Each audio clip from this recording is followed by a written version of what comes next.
Ito, malaki. Ano na bawi niyo? Yun lang sayang talaga, but we didn't play great. They play great, especially both ends, offense, defense. Alam naman namin talaga, I think sila yung number one sa defense, so credit sa MLEX and sa coaching staff nila for their preparation para sa amin. But there's no stuff para sa amin. We have to work hard more sa practice and get. Nagulat ka na nabu-unveil by Sir. Well, it's a swing of the game. Nung una na maganda yung simula namin sa ball. I think swing of the game. But I think our bench talagang maganda yung pinakita nila. Pinastuck sa laro.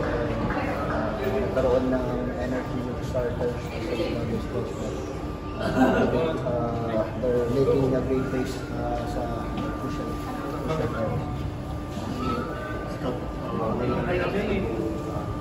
Good team naman you guys have ito lang kasi sobrang konti na 3 points lang sana hindi sana kasi well, that's all we can say, but sayang, but for us, there's no excuse kasi kanina syempre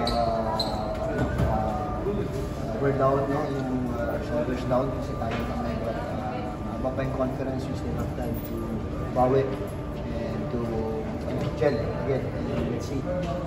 I think for us right now, move on and then prepare for our next game. So there's a lot of talking this elimination. Scott, speaking of, this conference na 2-2 kayo, TNT 1-3.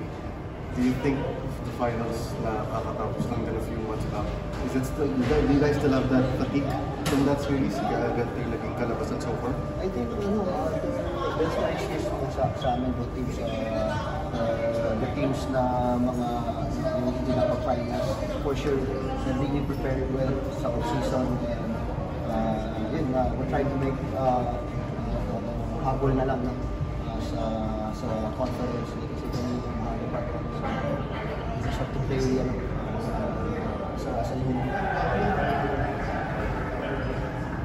Pwede mo ako tumayo. Thank you.